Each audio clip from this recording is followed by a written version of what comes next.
বাংলাদেশের অন্তর্বর্তী সরকারকে স্বাগত জানালো যুক্তরাষ্ট্র। সহায়তার আশ্বাস মার্কিন পররাষ্ট্রমন্ত্রীর। সব পক্ষকে শান্ত থাকার আহ্বান।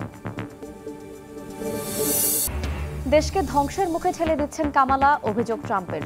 গাজায় যুদ্ধবিরতি চুক্তিকে হাতিয়ার বানালেন ডেমোক্র্যাট প্রার্থী। নির্বাচনে প্রভাব বিস্তারের চেষ্টায় ইরান।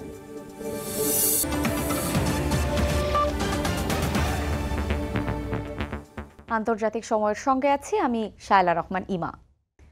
নোবেলজয়ী ডক্টর মোহাম্মদ ইউনুসের নেতৃত্বাধীন অন্তর্বর্তী সরকারকে স্বাগত জানিয়েছেন মার্কিন পররাষ্ট্রমন্ত্রী অ্যান্টনি ব্লিংকেন। শনিবার তিনি বাংলাদেশের অন্তর্বর্তীকালীন সরকার প্রধানকে স্বাগত জানিয়ে এক্স হ্যান্ডেলে একটি পোস্ট করেন। সবাইকে শান্ত ও সংযত থাকার আহ্বান জানিয়ে মার্কিন পররাষ্ট্রমন্ত্রী বলেন, ডক্টর মোহাম্মদ ইউনুসকে প্রধান উপদেষ্টা করে গঠন করা বাংলাদেশের অন্তর্বর্তী সরকারকে সব ধরনের সহায়তা করে যাবে যুক্তরাষ্ট্র। সেই সঙ্গে বাংলাদেশের মানুষের গণতান্ত্রিক ও সমৃদ্ধ ভবিষ্যৎ গড়ার প্রচেষ্টায় একসঙ্গে কাজ করার বিষয়ে যুক্তরাষ্ট্র প্রতিশ্রুতিবদ্ধ বলেও জানান তিনি।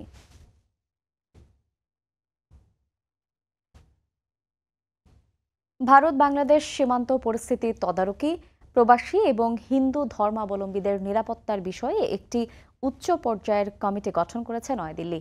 এতে আছেন বিএসএফ ও সেনাবাহিনীর শীর্ষ কয়েকজন কর্মকর্তা। দেশটির কেন্দ্রীয় স্বরাষ্ট্রমন্ত্রী অমিত শাহ এক্স হ্যান্ডেলে বিষয়টি নিশ্চিত করেছেন। ভারত থেকে বিস্তারিত জানাচ্ছেন সুব্রত আচার্য।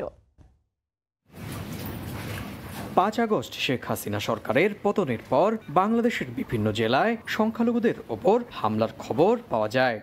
এই ঘটনা কেন্দ্র করে বাংলাদেশে আছেন এমন ভারতীয় এবং সংখ্যালঘুদের নিরাপত্তা সংক্রান্ত বিষয়টি দেখতে উচ্চ পর্যায়ের একটি কমিটি গঠন করেছে ভারতের স্বরাষ্ট্র মন্ত্রণালয়। দেশটির বিভিন্ন গণমাধ্যমের দাবি, বাংলাদেশে থাকা ভারতীয় নাগরিক এবং সংখ্যালঘু সম্প্রদায়ের মানুষের নিরাপত্তার বিষয়টি নিশ্চিত করতেই এই পর্যবেক্ষণ কমিটি কাজ করবে।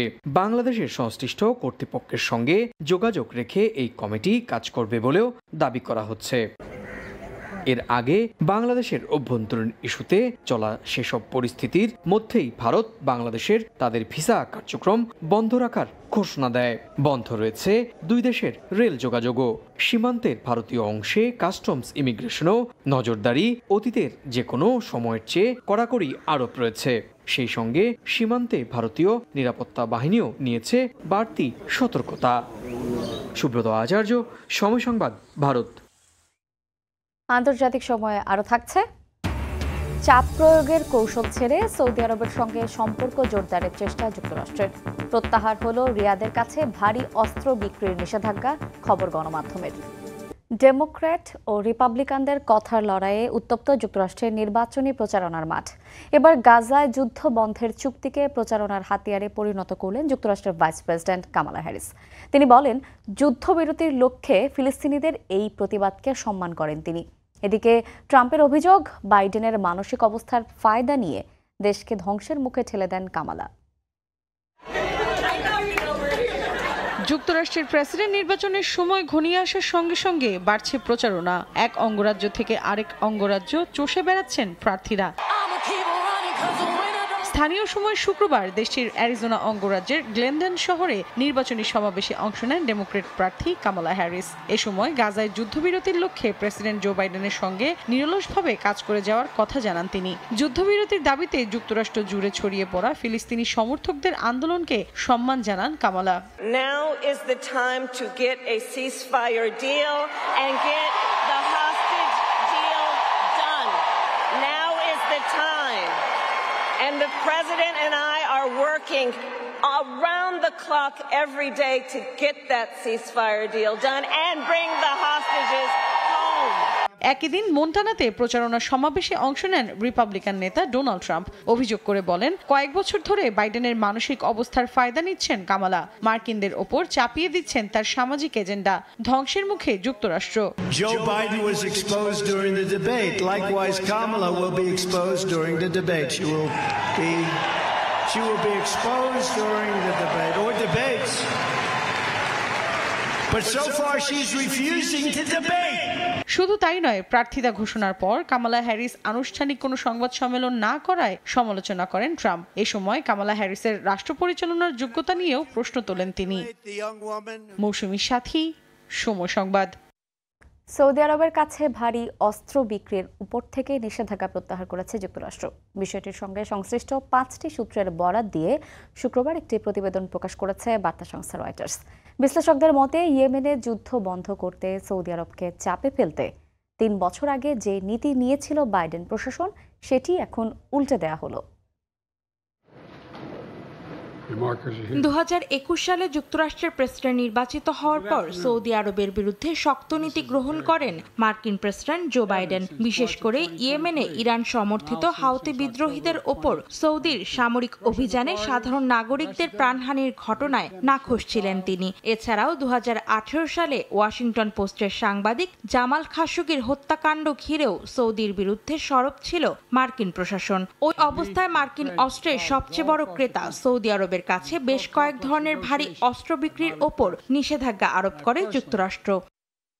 বর্তমান প্রশাসনের মেয়াদের শেষ দিকে এসে এবার নিষেধাজ্ঞা প্রত্যাহার করল ওয়াশিংটন। সংশ্লিষ্ট 5টি সূত্রের বরাত দিয়ে এ নিয়ে শুক্রবার প্রতিবেদন প্রকাশ করে বার্তা সংস্থা রয়টার্স। এতে মার্কিন নীতি পরিবর্তনের কারণও তুলে ধরা হয়। বাইডেন প্রশাসনের এক জ্যেষ্ঠ কর্মকর্তার দাবি, চুক্তির শর্ত পূরণ করায় কংগ্রেসের নির্দেশনা ও পরামর্শের ভিত্তিতে অস্ত্র বিক্রির বিষয়টিকে আগের অবস্থায় ফিরিয়ে আনা হবে। অস্ত্র বিক্রি শুরু হতে পারে আগামী সপ্তাহ নাগাদ। গেল মাসে মার্কিন পররাষ্ট্রমন্ত্রী অ্যান্টনি ব্লিংকেন বলেন, পারমাণবিক শক্তি, নিরাপত্তা, প্রতিরক্ষা সহযোগিতা এবং রিয়াদ ও তেল আবিবের সম্পর্ক স্বাভাবিক করতে চায় তার দেশ। এজন্য একগুচ্ছ চুক্তির খুব কাছাকাছি পৌঁছেছে যুক্তরাষ্ট্র ও সৌদি আরব। অন্তরা সেন, সময় সংবাদ। আন্তর্জাতিক সময় আরও থাকছে। 20 বছরের মধ্যে সবচেয়ে ভয়াবহ দাবানলের কবলে পৃথিবীর ফুসফুস আমাজন। পুড়ে ছাই 700 বর্গ কিলোমিটার এলাকায়। স্পেনেও আগুন গ্রাস করেছে বিস্তীর্ণ বনভূমি। 20 বছরের মধ্যে সবচেয়ে ভয়াবহ দাবানলের কবলে ব্রাজিলের অ্যামাজন রেইন ফরেস্ট। এরই মধ্যে পুড়ে গেছে বনের প্রায় 700 বর্গ কিলোমিটার এলাকা। অন্যদিকে দাবানল যেন পিছুই ছাড়ছে না ইউরোপের দেশ স্পেনের।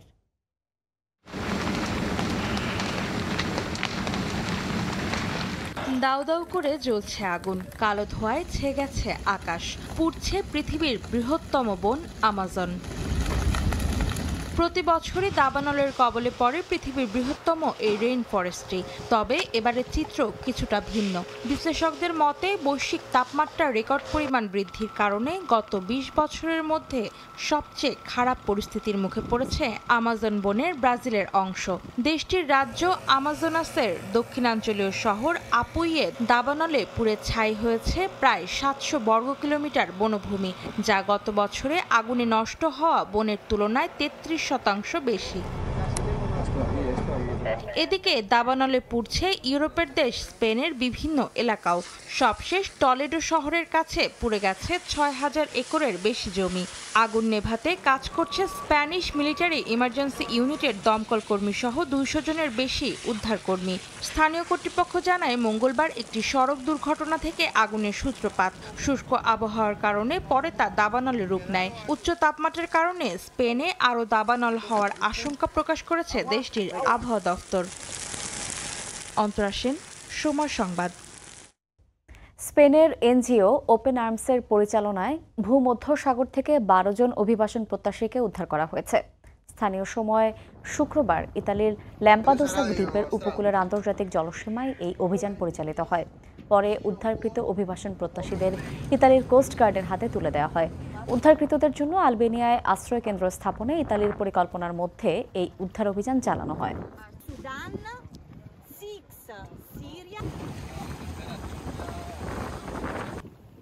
বর্ণিল আলোকসজ্জায় আলোকিত চারপাশ। ইতালির রোম শহরে আয়োজন করা হয়েছে কৃত্রিম তুষারপাতের, সঙ্গে রয়েছে লাইট শোর আয়োজন। এমন দৃশ্য মন কেড়েছে স্থানীয় সহ পর্যটকদের।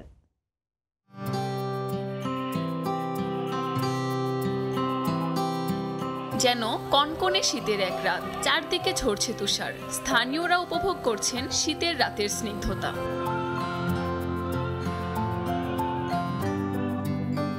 ইতালির রোমে এই তুষারপাতের পুরো আয়োজনই ছিল কৃত্রিমভাবে বানানো। বাইরে 30 ডিগ্রি সেলসিয়াস তাপমাত্রা থাকলেও কৃত্রিম তুষারের এমন দৃশ্য মন কেড়েছে আগত অতিথিদের। সঙ্গে চমৎকার লাইট শো, সব মিলিয়ে যেন নগরটির সৌন্দর্যে যোগ করেছে ভিন্ন মাত্রা। শহরটির সব বয়সের বাসিন্দারা মেতে ওঠেন আনন্দে। ঐতিহ্যবাহী এই আয়োজনে সামিল হন শহরে ঘুরতে আসা পর্যটকেরাও। ইতিহাস অনুযায়ী 358 খ্রিস্টাব্দে যীশুখ্রিস্টের মা মেরি তৎকালীন পোপকে স্বপ্নে একটি পাহাড়ে গির্জা নির্মাণের নির্দেশনা দেন। তখন গরমের মধ্যেও তুষারপাত হচ্ছিল স্থানটিতে। এরপর এই দিনটিকে স্মরণে 1983 সাল থেকে প্রতি বছর 5 আগস্ট আয়োজন করা হয় কৃত্রিম তুষারপাতের এমন আয়োজন। এবারও তার ব্যতিক্রম নয়। কাকুলি আক্তার, সময় সংবাদ। আন্তর্জাতিক সময়ের শীর্ষ সংবাদ জানিয়ে দিচ্ছে আরেকবার। বাংলাদেশের অন্তর্বর্তী সরকারকে স্বাগত জানালো যুক্তরাষ্ট্র। সহায়তার আশ্বাস মার্কিন পররাষ্ট্রমন্ত্রীর। সব পক্ষকে শান্ত থাকার আহ্বান। এবং দেশকে ধ্বংসের মুখে ঠেলে দিচ্ছেন কামালা, অভিযোগ ট্রাম্পের। গাজায় যুদ্ধবিরতি চুক্তিকে হাতিয়ার বানালেন ডেমোক্র্যাট প্রার্থী। নির্বাচনে প্রভাব বিস্তারের চেষ্টায় ইরান।